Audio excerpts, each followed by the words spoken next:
Did you feel like the Pelosi's have done something to you? Well, not me specifically, to the entire American public, honestly.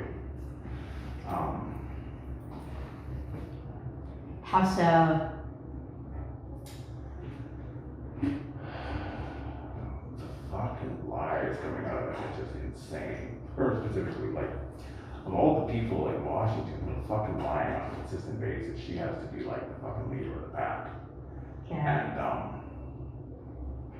like, you know Watergate, right? The what? You know Watergate, right? Yes, of course.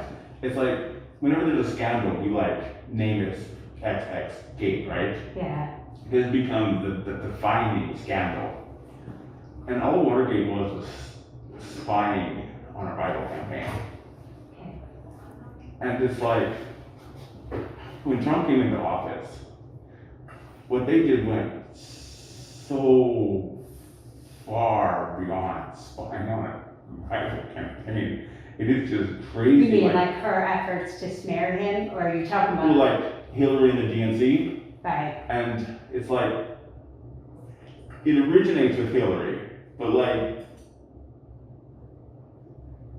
Pelosi ran with the lie as much or more than anyone. Like, honestly, like, day in, day out, the person who was on the TV lying every day was Pelosi. I mean, Hillary was kind of on the scene because she doesn't really have a position. Right. And it's like, this is like fucking record-breaking crime spree the Democrat Party has been on for the last 4 years. And it's just fucking insane. When you say crime sprees, are you talking about how their laws and what they're doing have affected crime, or that they themselves They are are criminals.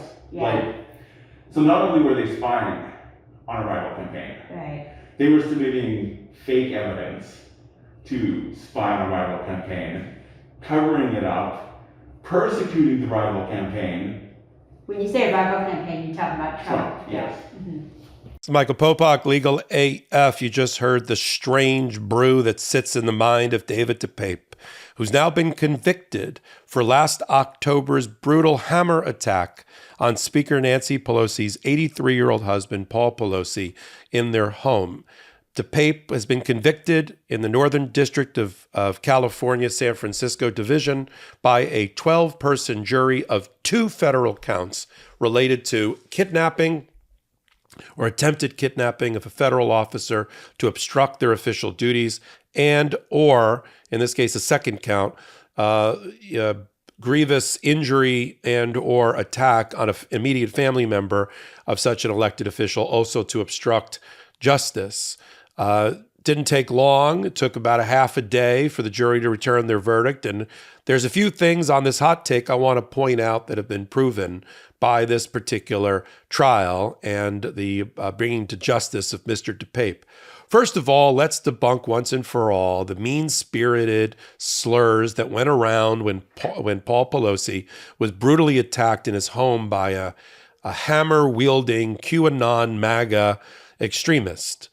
That guy was not a homosexual or gay prostitute, and Paul Pelosi wasn't having an affair on Nancy Pelosi with a guy who eventually hit him in the head with a hammer. That's what went out in social media, on right-wing media, on Fox News, and in other places at or about the time Paul Pelosi was sitting in a coma, having been attacked by the gentleman. Depape is not a prostitute. He's just a crazy 43-year-old guy who thought he was trying to stop a plot against America led by Hillary Clinton and by Nancy Pelosi. And his goal, this came out during the trial and during his testimony, because yes, this Yahoo decided he was going to testify, sobbed, blubbered his way through his testimony, just like all the cowards on Jan 6 do when they're convicted and they're sentenced. They're all tough guys with hammers, and worse when they're attacking democracy or our elected officials or judges. But when you put them in a courtroom, in the wood paneling of a courtroom in front of a jury, they blubber like for their mothers. That's what happens. And that's what happened with Depape. Do you know what Depape wanted to do when he broke into Nancy Pelosi's house if he found her? Because he was yelling out, Where's Nancy? Where's Nancy? Where did he get that from? Of course, he got that from the Jan 6 insurrectionists who roamed through the House hallways and the Speaker of the House's own office trying to find her, to hang her, pull her out by her hair, and assassinate her. That's where he got that phrase from. And unfortunately for Paul Pelosi, he was the only one home and met the guy in the lobby. There's their house, the foyer of their house. There's pictures of it. We'll put it up here. And eventually, before the cops, or as the cops arrived, that hammer came crashing down on Paul Pelosi's house. You know what Depape wanted to do when he found Nancy Pelosi? Listen to this. Not only did he have zip ties and a hammer with him, he had a unicorn costume. He was going to dress. You have to sit down for this one. He was going to dress as a unicorn and then live stream an interview once he zip-tied Nancy Pelosi to a chair, in which she was going to be made to account for her sins, in his view, of plotting against American democracy and Donald Trump in particular, working in hand in glove with Hillary Clinton. I'm not making it up. You heard it. I'm just paraphrasing a phrase by a federal judge I like a lot, Amy Berman Jackson, who said there's just an alternate reality in a unique stew in the mind of David Depape. And you heard it in the clip that we just played. There's a crime spree going on by the Democrats, by the Biden administration, by Hillary Clinton, by Nancy Pelosi, that rivals and surpasses even Watergate. That's what he believed. So there's really two alternate trials that are going on or will go on for Depape. One federal and one state. For the ordinary crimes, attempted murder, assault with a deadly weapon, elder abuse, that's a state set of crimes for which he has been felony indicted. That trial has not yet happened. Federal trials go first. Federal trials were two counts, one for 20 years and one for 30 years, collectively 50 years of exposure to prison. The obstruction of a federal officer through kidnap and through the harm to the family members. The federal courts, just a little breakout session for Legal AF Law School, federal courts don't generally handle crimes like assault with a deadly weapon and all of that unless it's not a federal officer, and that's why we have those counts. The other stuff, which is another 50 or 60 years of potential jail sentence, will be tried in the state court. The defense and Depape hoped that they could convince the jury of 12, a lot of men, it was majority men on that jury, that Depape shouldn't be found guilty of these two federal crimes because he wasn't there trying to do harm to Nancy Pelosi and to obstruct her official proceedings or to harm her husband to get her to not do her duties. He wanted to interview her in a unicorn costume. And to try to create reasonable doubt, they also threw out a theory that he testified to when he blubbered and sobbed his way through his own testimony, Depape did, that he wasn't really after them. He was after a college professor who majors in, or whose specialty is in, feminist and queer studies, as part of his QAnon falling down the rabbit hole of his world. Now, I will be honest and forthright that one Jan 6 defendant, when he was sentenced or convicted, avoided being convicted of obstruction of an official proceeding because Amy Berman Jackson, the judge that I just quoted, said, there's a unique stew in the brain of that person, and I don't think they knew that they were inside the Capitol doing anything at that moment, and therefore I'm not going to find them guilty of obstruction of an official proceeding. But that was a fact-specific analysis by the judge, and she already convicted that person of several other felonies, just not the 20-year one that the government wanted. And so Depape and his defense team try to take a page out of that book and make the argument, my guy's just a unicorn, a unicorn, I can't even get this out, a unicorn outfit, costume-wearing interrogator of Nancy Pelosi, and not because she's, official proceedings or anything, just because, this is how he thinks. And the jury's like, yeah, no. Convicted very quickly, unanimously.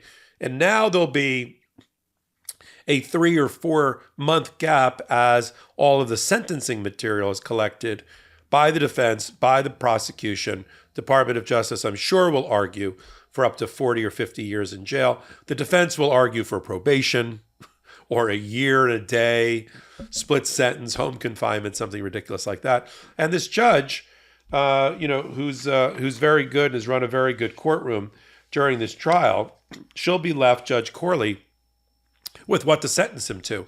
She'll also, the victims can testify. So Nancy Pelosi can testify. Paul Pelosi, who's barely recovered at 84 years old, can testify. And then she'll sentence. My gut is she'll be on the DOJ side, and the sentence will be 15 years or up, because you have to set a very high sentence here as a preventative measure from other crazies doing the same thing. If they think they can get away with it and go away to jail for a year, they'll all be picking up hammers and pitchforks. And then where are we? Just complete and utter anarchy. You have to send the message that attacking a federal officer, any kind of elected official, staff member, somebody doing their civic duty, judge, staff, or others, is going to be met with a tremendous punishment in terms of jail. Otherwise, our entire system of our entire penal system, our entire system of justice sort of falls apart. And so the defense failed. They did not believe for a moment that he wasn't there because it was Speaker Pelosi's house, and that he wasn't attacking Paul Pelosi just because he was mad he couldn't find Nancy Pelosi, especially when you hear the confessions there. And this whole argument about he wasn't really there for them, he was there for another professor who he wanted to go after. By the way, that's nowhere in his confession. That's kind of newly created, popped into his brain during the defense. Fell on deaf ears when it came to the jury, who didn't take long to deliberate. They got the case late yesterday. They came back this morning. They ordered lunch. They came back after lunch and they rendered their verdict after listening to a week long of the prosecution and the defense. So now he'll be remanded back to the federal detention center, where he will sit for the next 4 months, not out on bond, awaiting the sentencing. And then he'll be sentenced sometime in February. Also, his trial on the state court level has to begin. That for elder abuse and assault with a deadly weapon and the like. And that he'll get convicted, I'm sure of that. Now there'll be no chance. The defense was hoping they could get him off of the federal crimes so they could just cut a deal and plead out the state crimes. Not going to happen. He's going to have to now either take a plea deal with the state case and take his lumps and his punishment, no pun intended, or he's going to have another trial and lose again. And then let's say he gets 20 or 30 years in state crime convictions and sentences. Some people might ask, well, what happens? Well, the way it works is Fed goes first. He'll go serve his time, whatever it is. Let's say it's 25 years. He'll go serve his 25 years in a federal penitentiary, assigned by the Bureau of Prisons. When he comes out, if there's any time left on the clock, and by that I mean his life, because he'll be, let's say, 68 or 70 by that time, he'll start his term for the state. So he is never, Depape, going to see the light of day as a free person ever again. And that's a good thing.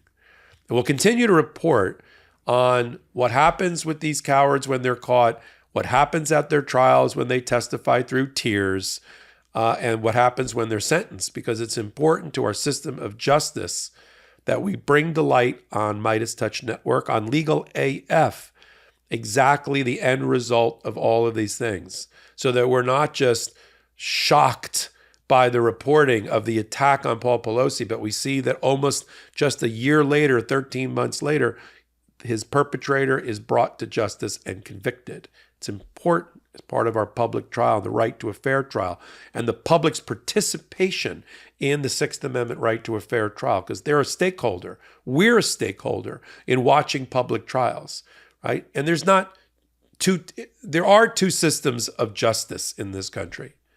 It's wealthy and poor. It's black and brown, disadvantaged, disenfranchised, and the rich, and usually the white. But we're not watching that here. We're not watching that with Donald Trump in reverse. And we're not watching that with David Depape, who a jury of his peers found committed 2 serious federal crimes, will serve most of his natural-born days in federal prison. I'll continue to report right here, one place, MeidasTouch Network. On this YouTube channel, you knew that, you're watching me here. And then we curate a podcast we call Legal AF. Think about it. It is what you think. Every Wednesday and Saturdays at 8 p.m. We also do these kind of hot takes, the leaders of Legal AF, who are lawyers, every day, every hour on the MeidasTouch Network. Free subscribe. Help them get to 2 million free subscribers. They're so close. Until my next hot take, until my next Legal AF, this is Michael Popok reporting. Hey Meidas Mighty, love this report? Continue the conversation by following us on Instagram @MeidasTouch to keep up with the most important news of the day. What are you waiting for? Follow us now.